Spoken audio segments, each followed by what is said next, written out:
What's up, guys? Just a quick update. It is Saturday morning, the May 26th, I guess. Yeah. Big day today. Exciting. If you guys aren't familiar with Martyn, he's obviously a big YouTube and social media Instagram star. I mean, star is just, it's a bad word. He's a personality. You know, he's only as famous as you want him to be in your mind. So I followed him for a long time, and while he's not a competitor, he's just overall very good, I guess, role model for a lot of people. I know he started out, when he started out lifting, he was not the way he is. He's not how muscular he is now. He's very skinny and kind of awkward and kind of a dork. And I know this because one of his good friends is Mason, and he's my good friend. So, but you know, over the years he's grinded, he's put on muscle, he's super strong and jacked now, and he's grown his popularity, taking advantage of this, you know, social media boom, and now he's just, you know, one of the most well-known personalities online. So he is opening up a brand new gym in northern LA called Zoo Culture. You can follow that at Zoo Culture on Instagram. And today's the grand opening, and it is an amazing gym. I've seen the videos of the equipment that's going in there. Just about everything is custom built from Elite FTS. Anything you would want as a bodybuilder, powerlifter, just serious hardcore lifter. Obviously all the equipment, but there's a lot of little things that only the serious lifter, you'll notice that he's put these little details into, like kind of like when you're doing cable press downs in the cable crossovers. You know how it's like super short, and if you're taller, you're gonna just bottom out all the time. So his pulley system, they're a lot higher, and the quality is different. It's not plastic, it's not aluminum, it's steel. And it's just little details like that that he's thought of and put into his gym. I know it's been in the works for years, and you know, Mason's been kind of hinting at it and giving little details, but now it's finally there. So today's the grand opening. I will be there with Larry Wheels and maybe Ed Koo of Granite and Iron Rebel. But anyways, Larry and I will be there for sure lifting. I'm sure Larry's going to put up something ridiculously huge. I think he might try and bench press 600 for 2. I don't know. I'm not sure what I'm going to do yet. I think I'm just going to try and do something heavy on a bench, maybe 500. I'm not sure. We'll see how my warm-ups go. But I really have nothing to prove. I just kind of want to lift and be in that environment and see all the people that are going to be there. I'm sure just about every well-known, you know, I guess, fitness, lifting, hardcore personality, you know, on Instagram is invited. I don't know who's gonna come for sure, but it's gonna be a great environment. It's from 11 to 5, so you know, it'll be a kind of all-day event. A lot of people in and out, lots of lifting, lots of selfies, lots of videoing and grunting and stuff like that. So kind of excited. Unfortunately, it's like an hour and a half away from me. And with traffic, it could be 2 hours away from me. So I really think it could be the next Mecca, kind of like on par with Elite, FTS, and you know, maybe Kabuki and other big time, well-known lifting gyms. But it still has a bodybuilding flair. So you know, it could just be like, you know, Gold's Gym, and then you know, in New York there's Bev Francis and all that. So but regardless, it's amazing. Can't wait to be there and try out everything, and you know, try and go there on the weekends probably here and there.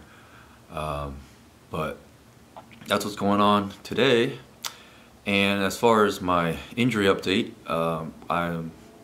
today's 6 weeks exactly, I think, and everything's feeling great.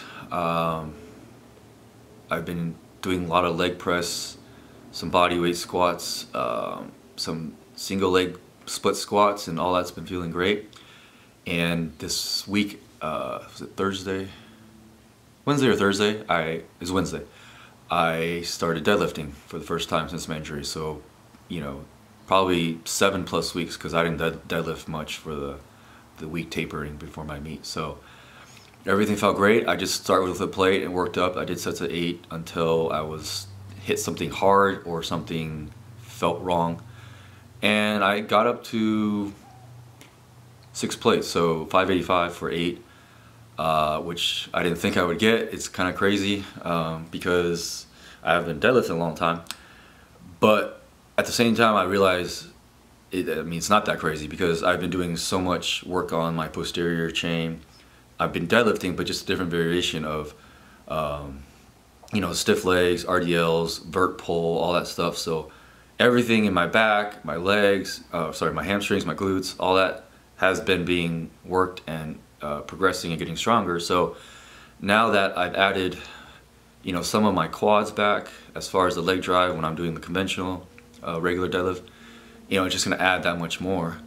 And I don't think I've lost that much strength in my quads. You know, it's been 6 weeks, but it's really after about 3 weeks of nothing, if you lay off completely, where you'll start losing strength. So my strength shouldn't have dipped that much in just 6 weeks. And 585 is actually only 90 pounds away from my best 8, and that was during kind of like the beginning of a contest prep.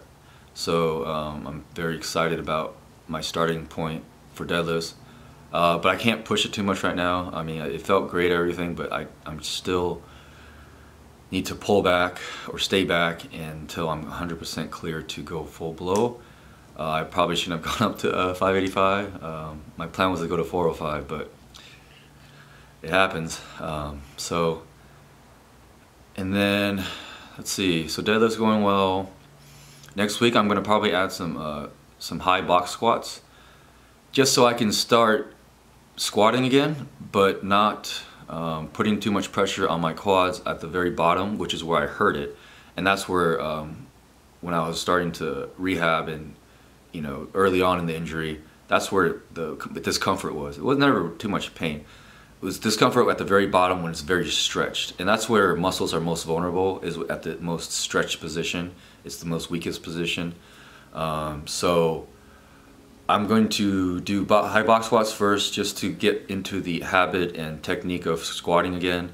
It's not gonna be super high, but I'm just trying to, and then every week I'll lower the box till I can get to the bottom. That way I'm still practicing the technique of squatting and getting that honed in still. I don't ever want to lose it. And then I could also do some reverse band squats, to where there's less weight and pressure at the bottom of the squat where I'm most vulnerable, and then at the top it'll be a little heavier. So so that's the plan. And then, you know, more leg presses and other stuff. And then my bench is going well. Today I'm gonna test it and we'll see where it goes. My best one rep max in training is 520. Best meet is 507. So if I can do it, if I can do 495, 500 today, being not even in off season and not even in contest prep and off everything and not using leg drive that much, it'll be great. So let's see what I do today. Other than that, that's just a quick update. Oh, also I am starting to do a keto diet. I started Monday, and so it's been 6 days. I'm down about 4 pounds. I'm just gonna do this for a month just to see. I'm not too worried about losing strength. I just want to drop some weight, some water. It's a pretty easy, quick fix. Not fix, but you know, I do lose weight on it, but I don't lose too much strength. So that's why I only want to do it for a month. And then as I transition out of that, I'll still be lower carb and then have some refeeds here and there. That's the plan for my diet. It's what I've known to work very, very good and very fast without losing too much strength. I don't need a ton of carbs to gain strength or to maintain strength. It's kind of just more about overall calories too. So that's something to think about. I'll do more stuff about diet, more in depth, but that's just kind of what I'm doing right now. I just want to be in the low 270s, maybe the high 260s, and then I'll try and maintain that, or just, and then grow from there in hypertrophy, and then you know, once I pick a date that I'm ready for to prep for meat, then I'll slowly add carbs and build back up as I get into a meat prep. So that's the plan. I'll have plenty of footage, hopefully. I don't know actually, because I don't know how crowded and crazy it'll be at the zoo. So sometimes I just get caught up and I just don't feel like filming, or I'm just focused on lifting, or if it's too crowded, it's just not be easy to film. But I'll get some footage definitely. So stay tuned for that. Other than that, I'll talk to you guys soon. Out.